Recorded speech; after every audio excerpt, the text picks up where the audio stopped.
안녕하십니까. 오늘 0시 기준 코로나19 신규 확진자가 389명이 발생했습니다. 지난해 11월 말 이후 처음으로 300명대를 기록한 건데요. 잠시 후 전문가 두 분과 함께 코로나19 감염 상황과 백신과 관련된 이슈 자세하게 살펴보겠습니다.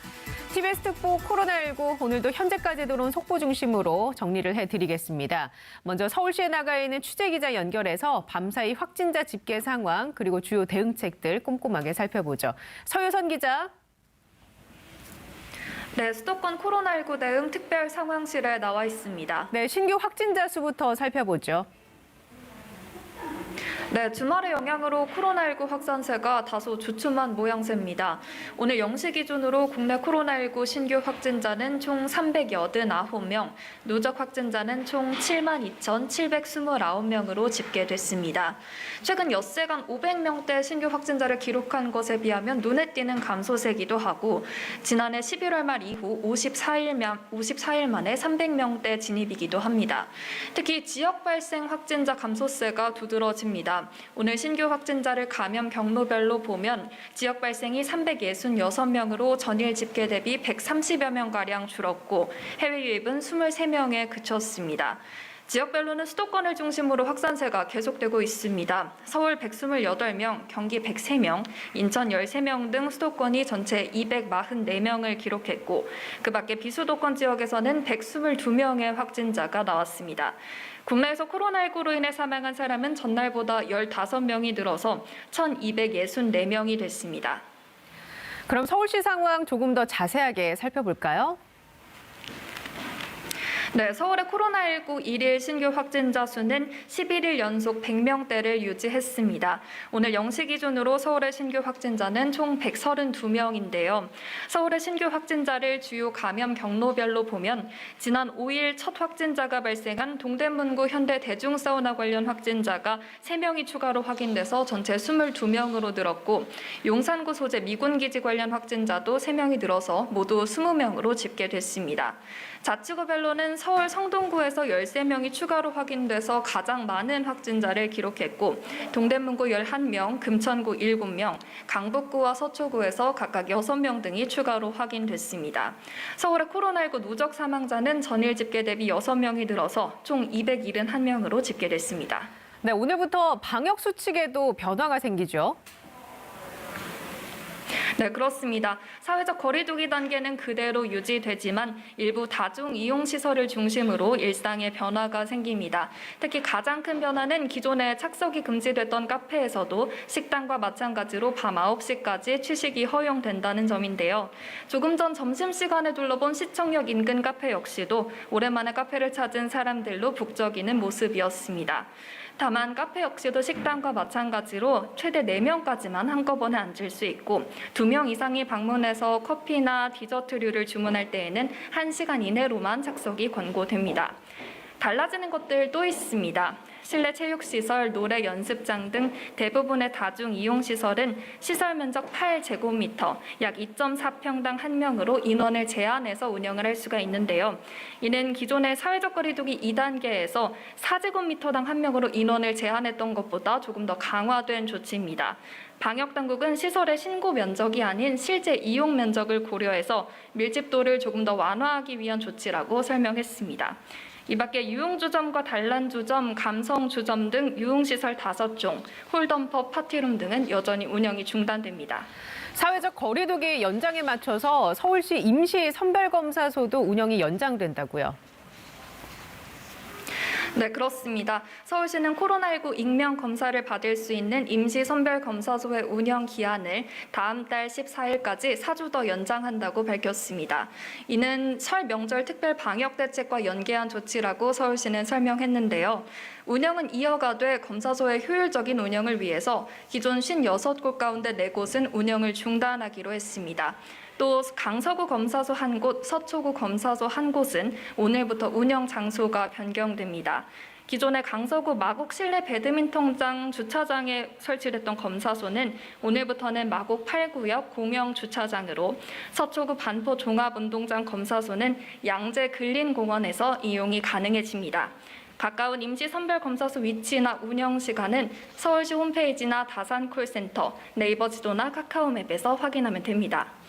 지금까지 수도권 코로나19 대응 특별상황실에서 TBS 서유선입니다. 네, 서유선 기자 수고하셨습니다. 계속해서 코로나19 상황 자세하게 살펴봅니다. 서울대우 중앙대 약학대학 교수 모셨습니다. 안녕하십니까? 네, 안녕하세요. 네, 강양구 TBS 과학전문기자와도 함께 얘기 나눠보겠습니다. 반갑습니다. 네, 안녕하십니까? 오늘 0시 기준 신규 확진자가 389명입니다. 얼마 만에 보는 300명대인지 모르겠습니다. 드디어 500명대를 쭉 유지하다가 300명대로 접어들었는데요. 교수님이 보시기에 주말 검사 건수가 줄어들었기 때문에 이런 수치가 나왔다고 보시는지요? 그거는 맞는데요. 우리가 예. 좀 살펴볼 게 있습니다. 우선 하나는 언제나 수목금토가 중요하다 그랬잖아요. 그런데 이제 오늘은 389명이지만 어제는 520명이 나왔습니다. 이번 주 수요일 날은 확실히 늘어날 것으로 생각이 됩니다. 네. 검사는 어제 검사가 평일에 2분의 1 정도밖에 안 됩니다. 그러면은 과연 지금 수치로 볼 때 하향으로 접어들었느냐? 저는 확실히 하향으로 접어들었다고 봅니다. 3주 전부터 볼까요? 3주 전 주말만 쭉 비교해 보겠습니다. 3주 전에 주말에 950명, 2주 전에가 670명, 1주 전이 450명, 오늘이 390명이죠. 그러니까 주말만 놓고 보면 예. 검사 숫자가 적을 거 아닙니까? 그럼에도 불구하고 단계적으로 줄어든다고 하는 거는 알 수 있잖아요. 그러니까 수목금토가 다소 늘어나더라도 다시 줄어드는 경향을 보일 것은 확실해 보입니다. 네네.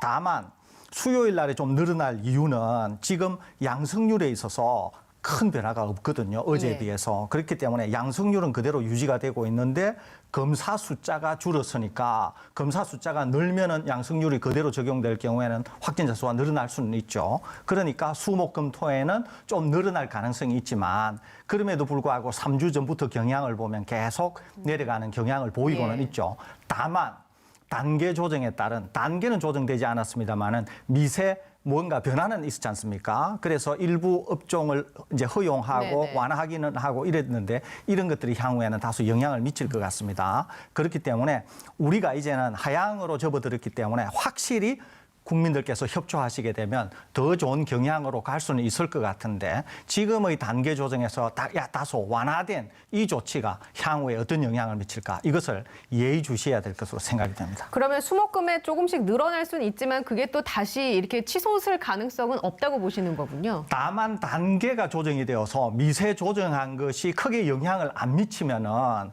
하향되거나 아니면 하향된 상태로서 옆으로 횡보를 할 것 같은데 만일에 다소 완화된 것 때문에 이것이 방역에 타격을 가해서 어려워진다. 그러면 다시 늘어날 가능성은 있습니다만 우리의 경험상 급격히 늘어나기는 향후에는 좀 어려울 것 같고 예. 다소 늘거나 준다고 하더라도 옆으로 횡보할 것으로 이렇게 예측이 됩니다. 네, 강 기자님은 지금 추세에 대해서는 어떻게 보고 계십니까? 네, 일단은 설 교수님 말씀처럼 확실한 하향 추세로 접어든 것은 맞는 것 같습니다. 그런데 지금 하향 추세인 것은 이제 지난 일주일에서 열흘 정도의 결과가 반영된 것이잖아요.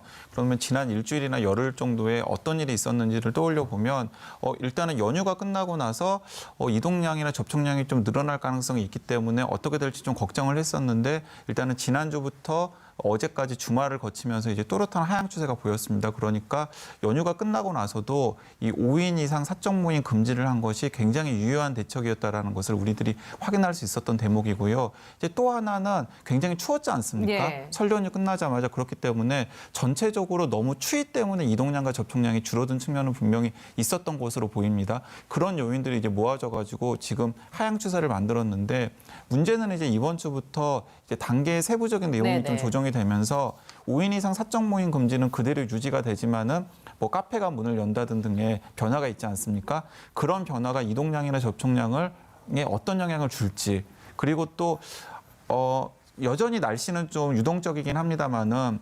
지난주처럼 그렇게 혹한이 다시 반복될 가능성은 좀 낮아 보이긴 합니다. 그러면은 자연스럽게 이제 날씨가 조금 풀렸기 때문에 또 사람들 사이 이동량이나 접촉량이 늘어날 가능성 등등의 어떤 영향을 미쳐서 이제 다음 주 정도에 어떤 패턴으로 나타날지를 네. 좀 두고 봐야 될 것으로 보입니다. 그래서 이제 그런 걱정 때문에 방역 당국도 5인 이상 사적 모임 금지 같은 것들을 풀지 못하고 또 단계도 하향하지 못하고 앞으로 보름 정도 더 지켜보겠다. 있다라는 방침을 세운 것으로 보입니다. 예, 그 잠시 후에 단계와 관련해서는 또 얘기를 나눠보도록 하고요. 백신 얘기를 좀 여쭤볼게요. 노르웨이에서 화이자 백신을 맞은 사람들이 집단으로 사망하는 일이 발생했습니다. 33명가량 사망한 걸로 지금까지 알려졌는데요. 이 아마 많은 분들 깜짝 놀랐을 것 같아요. 이렇게 다수의 사망자가 나온 사례는 또 처음이어가지고 이 사례 어떻게 보고 계십니까? 예, 이제 이게 우리나라 언론에도 이제 상당히 언론이 비중 있게 다뤘습니다. 저도 주말 중에 예. 여러 기자들한테 연락을 많이 받았습니다. 이 일과 관련해서 그만큼 관심이 이제 많다는 거죠. 그런데 이것을 말씀드리기 전에 여러 가지 짚어볼 것은 많이 있습니다. 아마 좀 심층적으로 얘기해야 될 것 같은데요. 우선 하나는 노르웨이 당국이 초기에 23명이 사망을 했을 때 23명 중에서 13명을 부검을 했습니다. 그래서 사인이 무엇인가를 조사를 해보니까 23명 중에서 13명은 백신의 부작용과 일부 연관성이 있어 보인다. 이렇게 이제 얘기가 됐어요. 네. 그런데 좀 더 심층적인 결과가 나왔는데요. 그것은 뭐냐면은 지금, 사망하신 분들은 대부분이 80대 이상입니다. 70대는 거의 몇 분 안 되세요. 거의가 다 80대 이상이신데 이 80대 이상 분들이 대부분 수명이 얼마 남지 않았으면서 기저질환을 갖고 있거나 기저질환 중에서도 상당히 심각한 기저질환을 갖고 있어서 수명이 얼마 안 되는 분들도 백신을 접종했던 것으로 알려져 있습니다. 그래서 이분들인 경우에 지금 노르웨이 방역 당국이 얘기하기를 워낙 이분들이 고령자시고 기대 수명도 얼마 안 남아 있는 상태에서 백신이 접종이 되었을 경우에 백신에 대해서 경증인 반응을 보인다고 하더라도 이분들에게는 상당히 심각한 부작용으로 인지되었을 가능성이 있다. 이렇게 보는 거죠. 그 경증인 반응이 대략 뭐 몇 가지가 있나요? 그렇습니다. 이제 예. 열이 난다든지, 예. 그다음에 이제 맞고 나서 약간 부기가 있다든지, 또는 뭐 통상 이제 백신을 맞게 되면은 생기는 그런 어떤 몸이 약간 이제 어슬어슬 춥다든지, 아니면은 뭐 기력이 없다든지 이런 것들이 이제 맞으신 분들한테 느껴지는 거죠. 그러니까 젊으신 분들한테도 이와 같은 증상이 있었는데 젊은 사람들은 크게 문제 없이 잘 이기는데 방금 80대 이상 돌아가신 분들은 이 경증의 부작용이라도 상당히 그게 견디기가 어려웠던 것으로 생각이 됩니다. 그래서 아마 사망을 한 것으로 보인다 이런 얘기죠. 그런데 우리가 여기서 짚고 넘어가야 될 것은 뭐냐면은 예. 영국이 지금 영국 전체가 대부분 화이자 백신을 접종을 했는데 화이자 백신을 접종한 것이 영국에서 약 360만 명 정도 됩니다. 1차 접종을 하신 분들이. 그러는데 영국도 이제 스코틀랜드 지역이 있고 뭐 잉글랜드 지역이 예. 있고 이러는데 잉글랜드라고 하는 지역에는 거기에 80대 이상 노인분들의 거의 45%가 접종을 마쳤다 그래요. 그런데 45% 접종을 마쳤는데도 노르웨이와 같은 상황이 벌어지지 않았다는 거죠, 여기는. 그러니까 노르웨이 상황을 화이자 백신에서 일반화하기는 굉장히 어려워 보입니다. 예. 오히려 노르웨이에 왜 이렇게 예외적으로 80대 이상 분들이 사망자가 많이 생겼나 하는 것을 좀 더 확인해 볼 필요는 있어 보여요. 네, 그러니까 그러면은 저희가 지금 중앙재난안전대책본부에서 브리핑이 시작됐다고 하니까 자세한 이야기 다시 듣고 와서 얘기를 나눠보도록 하겠습니다. 일단 현장 목소리 함께 들어보시죠. 는 343명이고 사망자는 15명이 발생해서 누적 사망자는 1,264명으로 치명률이 약간 증가해서 1.74%입니다. 삼가 고인의 명복을 빌고 유가족께는 심심한 위로의 말씀을 드립니다. 1월 18일 기준으로 국내 발생 현황은 366명이 확진되었고 이 중에 수도권이 244명으로 66.7%, 비수도권에서는 122명으로 33.3%입니다. 주간 단위의 일 평균 확진자 수를 보면 전국 단위는 491명으로 500명 이하로 감소하였으며 경남권을 제외하고는 모든 권역에서 감소 추세를 유지하고 있습니다. 권역별 집단 발병 사례는 자료로 가름하도록 하겠습니다. 지난 일주간의 방역 관리 상황에 대해서 설명을 드리겠습니다. 1월 16일까지의 기준으로 했을 때 국내 발생 확진자 수는 최근 일주간 일평균 516.1명으로 직전 일주에 비해서 30.1%가 감소하였습니다. 지난 12월 25일 정점 이후에 3주 연속 감소 추세를 유지하고 있습니다. 해외 유입 확진자도 최근 일주간 일일 평균 29.9명으로 평균 30명 내외를 유지하고 있습니다. 권역별 국내 발생 현황을 주별로 살펴보시면 경남권을 제외하고 모든 권역에서 전반적인 감소 추세를 보여주고 있습니다. 지난 일주간의 확진자들의 감염 경로를 살펴보면 선행 확진자의 접촉자가 1,721명으로 전체 45%였습니다. 그 밖에 지역사회 집단 발생이 16.3%, 그리고 병원 및 요양시설에서 노출된 경우가 310명으로 8.1%였습니다. 해외 유입이 209명으로 5.5%, 그리고 감염 경로 조사 중인 사람이 940명으로 24.6%였습니다.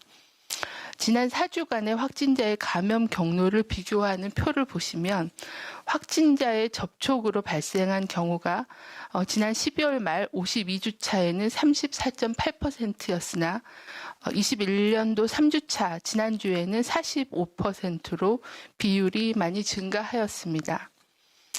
병원 및 요양시설에서 노출된 확진자는 지난 12월 말은 12.9%였으나 현재는 8.1% 310명으로 감소 양상을 보여주고 있습니다. 해외 유입인 경우에는 지난 12월 말은 3% 219명이었고 지난주에는 환자 수는 209명으로 유사하지만 비율이 5.5%로 증가한 상황입니다. 감염 경로가 불명인 미분류 사례가 12월 말에는 24.7%였으며 지난주에도 유사하게 24.6% 정도의 비율을 보여주고 있는 상황입니다. 지난주에 신규 집단 발생한 건수는 14건입니다. 감염 경로는 가족 및 지인 모임이 5건으로 가장 많았으며 종교시설이 2건, 병원 및 요양시설이 2건, 그리고 사업장, 교육장이 각각 2건이었으며 군부대에서 1건이 보고되었습니다. 현재 격리 중인 확진자와 위중증 환자 중에는 60대 이상의 고령층이 다수를 차지하고 있는 상황입니다. 또한 70대, 80대 이상은 치명률도 높아서 당분간은 위중증 사망자가 계속 보고될 것으로 예측하고 있습니다. 지난 한 주의 사망자는 총 136명이 발생하였습니다. 연령대로 보시면 80대 이상이 76명으로 56%로 가장 많은 사망률을 보였습니다. 그 다음으로는 70대 어르신들이 39명, 28.7%입니다. 총 60세 이상의 어르신들의 사망이 131명으로 96%였습니다. 사망자의 추정 감염 경로는 요양병원이나 요양시설과 같은 시설 및 병원이 전체의 56%를 차지했고 가족 등의 확진자 접촉이 16.2%, 그리고 감염 경로 조사 중인 사례가 19.9%였습니다. 대부분은 기저질환이 있으셨고 5명에 대해서는 기저질환 유무를 조사 중에 있습니다.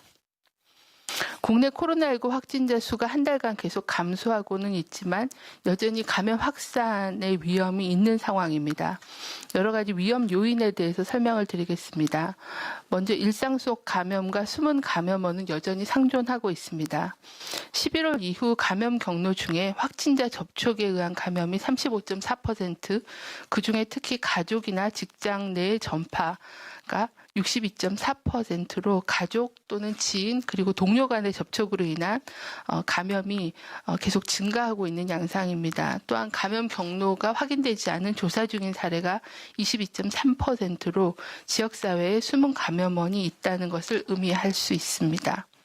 방역당국은 수도권 임시선별검사소를 4주간 연장하여 운영할 예정입니다. 코로나19를 의심할 수 있는 증상이 있으신 분들 또는 가족 내에 접촉자가 있으신 분들, 이런 분들은 선별검사소 또는 선별진료소 또는 반려클리닉을 이용하여 코로나19 검사를 받아주실 것을 당부를 드립니다. 또한 5인 이상의 사적 모임 금지, 그리고 실내에서의 마스크 착용, 그리고 철저한 환기 및 소독 등의 기본적인 방역수칙을 준수해 주실 것을 요청을 드립니다. 두 번째는 여전히 감염 취약시설의 집단 감염도 지속되고 있습니다. 경북의 상주시의 BTJ 열방센터, 또 경남의 진주 소재 기도원 등 종교시설 내에 집단 감염 발생이 지속되고 있습니다. 또한 요양병원 시설의 경우에는 최근에 종사자에 대한 선제검사 결과 조기에 발견되는 사례들이 있습니다. 환자 발생 시에는 조기 인지가 안 될 경우에는 많은 감염자가 다수 발생해서 완벽한 격리가 어려운 상황에서 대규모 확산이 될 우려가 여전히 있는 상황입니다. 방역당국은 그 BTJ 열방센터 방문자에 대해서는 진단검사 행정명령을 시행해서 검사를 진행 중에 있습니다. 또한 요양병원에 대해서는 선제적 검사를 확대하고 발생 시에 현장 대응팀을 구성해서 철저한 격리 관리를 진행하고 있는 중입니다. 특히 BTJ 열방센터를 다녀와서 검사를 아직 받지 않으신 309명, 네, 지금까지 중앙방역대책본부의 코로나19 관련 브리핑 함께 보셨습니다. 전국적으로 감소 추세에는 접어들었다고 방역당국은 판단을 하고 있습니다. 하지만 여전히 가족이나 직장과 같은 일상 속의 감염이 계속해서 증가를 하고 있기 때문에 방역 수칙을 철저하게 지켜주실 것을 다시 한번 당부를 드렸는데요. 우리 시청해주시는 시청자 여러분들도 손 깨끗하게 씻으시고요. 밖에 나가실 때는 마스크 꼭 착용하는 거 잊지 마셨으면 좋겠습니다.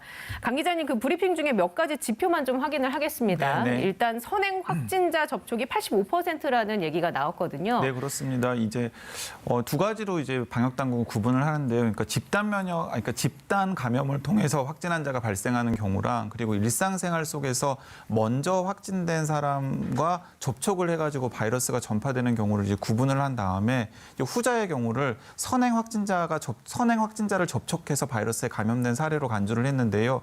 지금 전체 확진 환자의 85% 정도가 그런 사례라는 것입니다. 그러니까 쉽게 말하면은 집단 감염의 숫자는 줄었는데 일상생활 속에서 직장이라든가 혹은 뭐 지인들과 일상생활에서 접촉을 하는 과정에서 바이러스가 전파가 되어가지고 확진 환자가 된 사례들이 전체의 85% 정도이기 때문에 오히려 지금 이 국면이야말로 일상생활 속에서의 바이러스 전파는 훨씬 더 조심을 해야 되는 상황이라고 생각합니다. 예, 거기에 감염 경로 불분명의 비율도 22.3%가 되는군요. 네, 여전히 20% 위를 웃돌고 있기 때문에 결코 안심할 수 있는 상황은 아닙니다. 예, 알겠습니다. 자, 교수님, 저희가 브리핑 전에 그 노르웨이에서 화이자 백신을 맞고 집단으로 사망한 사건을 좀 살펴보고 있지 않았습니까? 조금 전에 내용을 좀 요약을 해보면 일단은 사망자 중에 백신의 부작용과 좀 연관성이 있어 보이는 케이스가 좀 발견이 됐고, 그것에 대해서 영국의 케이스랑 비교를 해주셨단 말이에요. 그 얘기를 다시 한번 자세하게 해주실까요? 예, 노르웨이는 이제 33명이 사망을 하셨는데요.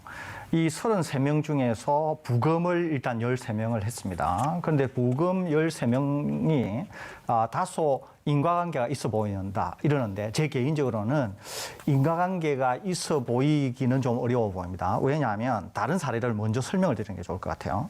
아까 영국에는 지금 1차 접종을 마친 분들이 거의 영국 전체에 360만 명 가까이 됩니다. 그런데 잉글랜드 지역이라고 하는 곳에는 80대 이상 노인분들이 거의 45%가 1차 접종을 마쳤어요. 그러면 여기서는 상당히 많은 80대 이상 노인들이 접종을 마쳤는데도 노르웨이와는 달리 사망 환자가 나온 적이 없습니다. 이거는. 네. 그렇기 때문에 오히려 노르웨이 사망이 굉장히 예외적으로 인지가 되는 거예요. 그렇기 때문에 화이자 백신이 안전성이 있다. 이것을 노르웨이 사례를 가지고 얘기하기는 상당히 어려워 보입니다. 게다가 노르웨이 당국이 어떻게 확인을 해줬느냐 하면은 부검을 해보니까 사망하신 분들 중에서 13분이 백신의 부작용인 것처럼 보이기는 하는데, 그럼에도 불구하고 80대 노인 사망하신 분들이 상당히 기저질환이 있었고,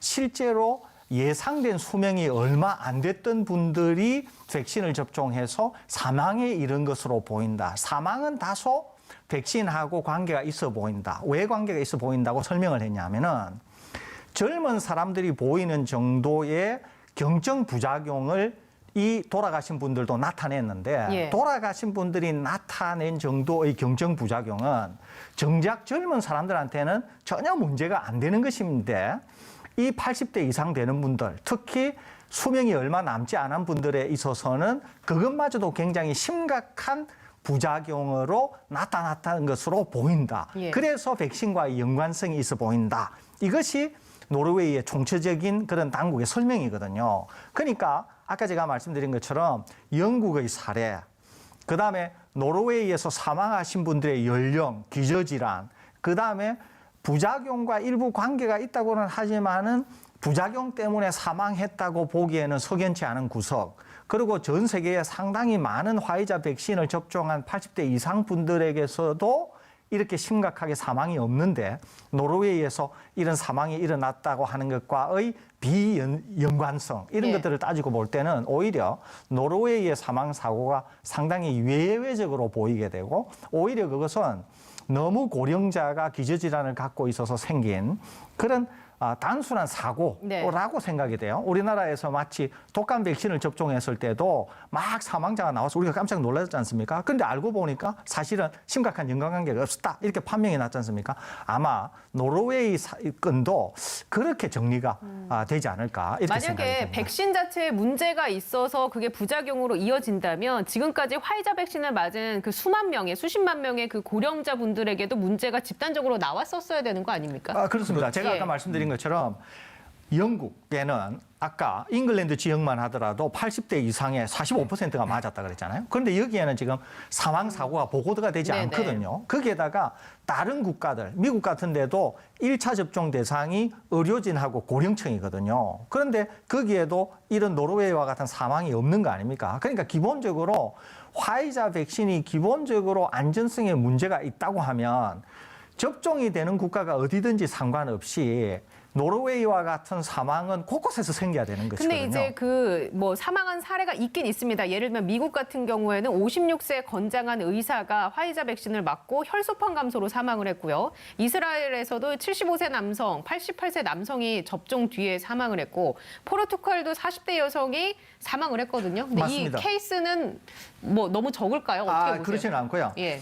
이스라엘에서 사망한 경우는 이스라엘 당국도 마찬가지지만 제 개인도 백신과의 연관성은 거의 없어 보입니다. 그다음에 포르투갈의 40대 여성이 백신을 맞고 사망한 케이스도 인과관계를 찾기는 어려워요. 오히려 인과관계가 있다 그러면 미국에 56세의 의사분이 있는데요. 예. 이분은 백신을 접종하고 나서 어떻게 되냐면 혈소판이 거의 제로로 떨어지게 됩니다. 그러니까 혈소판이 없어지게 되면 뭐가 안 되느냐면 혈액 응고가 안 돼요. 그러니까 혈액 응고에 관여하는 중요한 인자를 혈소판이 만들거든요. 그런데 이분은 백신을 접종하고 나서 혈소판이 급격히 감소하게 됩니다. 그러다 보니까 혈액의 응고가 안 되고 쉽게 혈액이 누출이 되면서 또는 혈관이 터지면서 혈액이 응고가 안 돼서 결국은 뇌출에 의해서 사망이 되는 것이거든요. 네, 네. 오히려 저는 미국의 이분 같은 경우에는 확실히 백신의 부작용일 수 있다. 그런데 더 중요한 것은 뭐냐면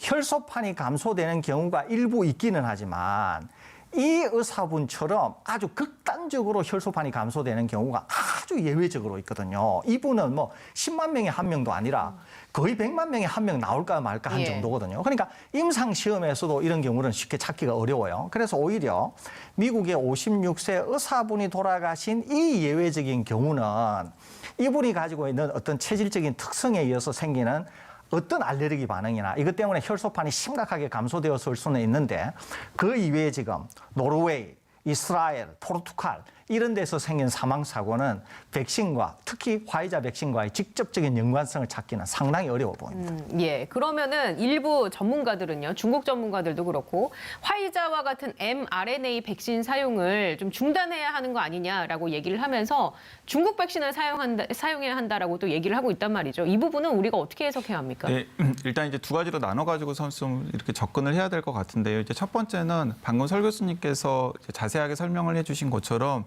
화이자 백신의 부작용 때문에 화이자 백신 접종 후에 사망 사례가 있었다라는 또렷한 인과관계를 아직까지는 과학적으로 입증을 하지 못한 상태입니다. 그렇기 때문에 어쨌든 우리나라로서는 이렇게 말씀드리면 약간 어폐가 있습니다만 조금 다행스러운 일이긴 합니다. 왜냐하면 우리나라에서 공격적으로 화이자 백신 접종을 먼저 시작했다가 인과관계가 불분명하지만은 사망 사례들이 많이 생기면 우리나라는 이제 이 코로나19 백신에 대한 사람들의 불안감이나 이런 것들이 굉장히 커지지 않았겠습니까? 근데 다행스럽게도 우리나라에서 아직 백신 접종이 시작되기 전에 외국에서 지금 다양한 부작용 사례들이 나오고 있고 이 부작용 사례들의 인과관계를 지금 화이자 기업 그리고 또 전 세계 보건당국이 굉장히 엄밀하게 지금 들여다보고 있는 상황입니다. 그러면 어느 정도 이제 화이자 백신이 고령 환자들에게 혹은 기저질환이 있는 분들에게 접종을 했을 때 어떤 긍정적인 영향과 부정적인 영향이 있는지를 대충 가늠을 할 수 있을 것으로 보입니다. 네. 그러면 그런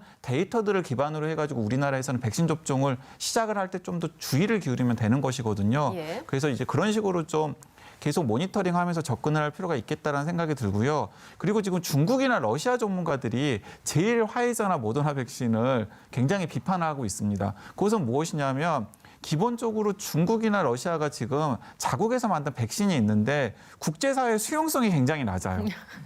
그러니까 자기들은 지금 공격적으로 만들어가지고 가장 먼저 지금 어쨌든 간에 긴급 사용 승인을 내려서 접종을 시작했는데 일부 개발도상국을 제외하고는 중국 백신이나 러시아 백신을 구매해가지고 사용을 하겠다라고 하는 의사표현을 하는 나라들이 굉장히 적거든요. 이제 그렇기 때문에 아직 인과관계가 명확하게 드러나지 않은 화이자 백신이나 혹은 모더나 백신 같은 메신저 RNA 백신의 부작용 사례를 그쪽 전문가들이 의도적으로 부풀리는 경향이 있습니다. 이제 그런 것들을 우리가 중국이나 러시아발 뉴스를 접할 때 좀 염두에 두고서 판단을 해야 되지 않나라는 생각이 들고요.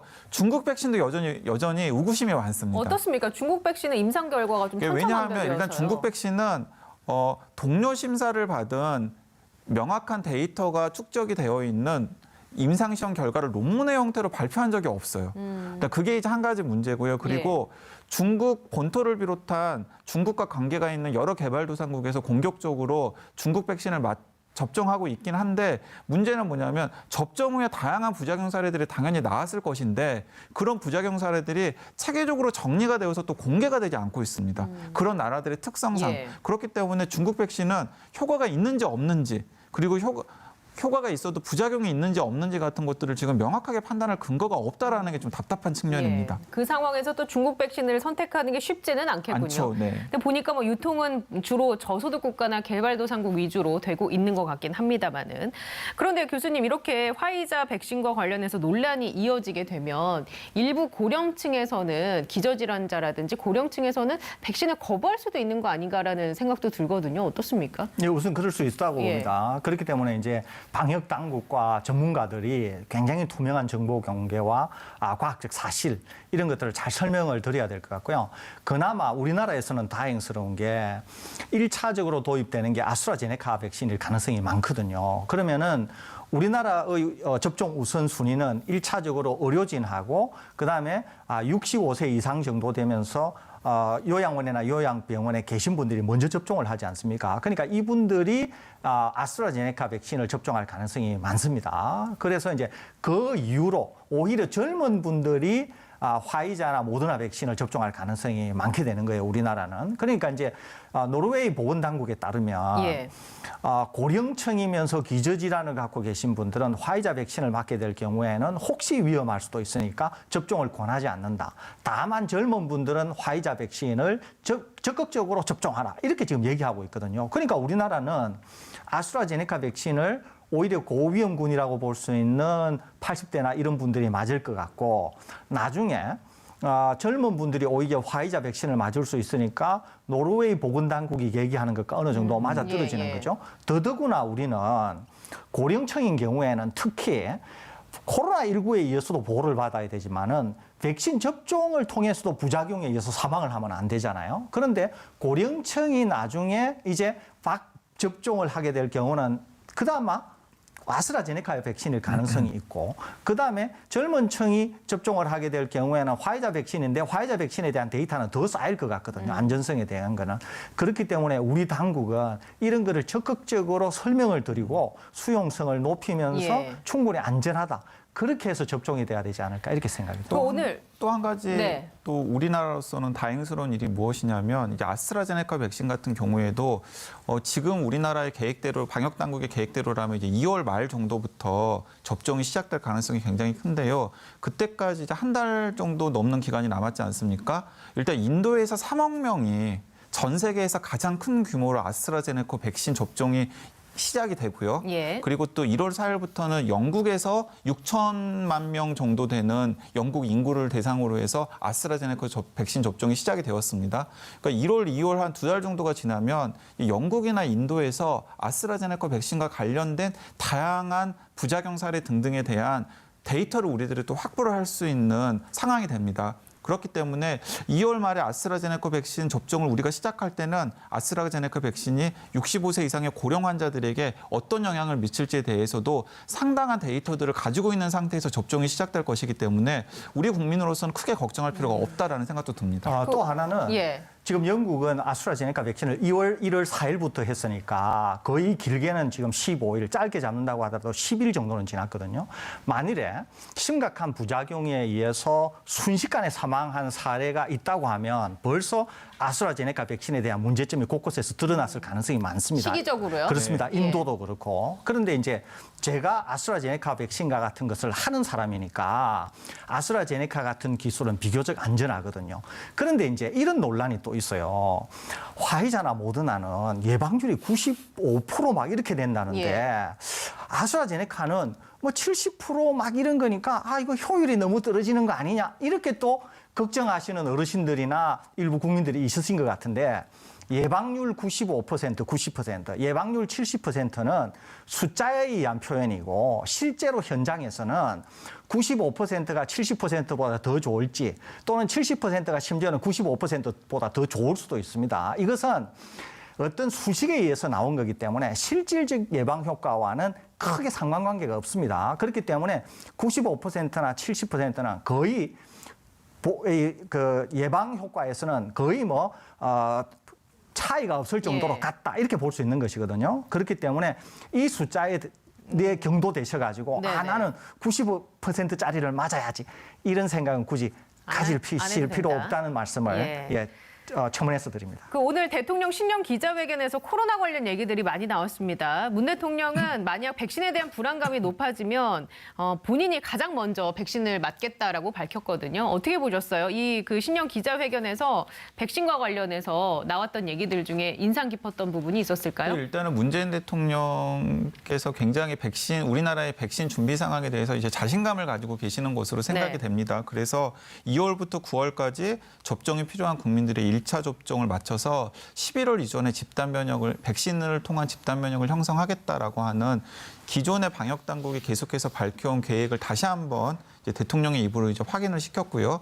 그리고 또 백신과 관련된 여러 가지 부작용과 관련된 이슈가 생기면 가장 먼저 공개리에 백신 접종을 하겠다라고 하는 이제 약속도 했고요. 근데 그것은 무엇이냐면 백신의 부작용이 있는데도 불구하고 우격다짐으로 밀어붙이겠다라가 아니라 그만큼 우리나라 방역 당국이 다른 나라 사례를 참고해서 백신의 부작용이 최소화된 상태에서 안전한 백신을 시민들에게 접종을 시키겠다라고 하는 이제 최고 수장의 의지 표현이라고 생각을 합니다. 저는 그래서 이런 식으로 소통을 해 나간다면은 굉장히 고무적이다라고 생각하고 이 부분에 대해서는 네. 정부의 이 백신 정책과 관련해서는 응원을 해드리고 싶습니다.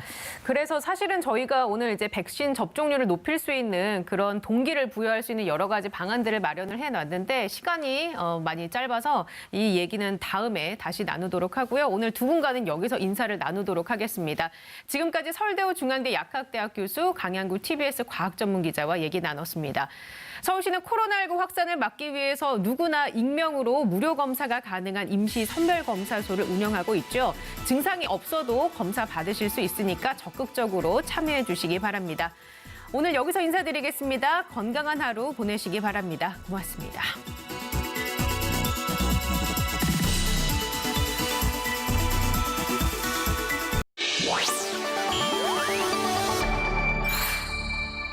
TBS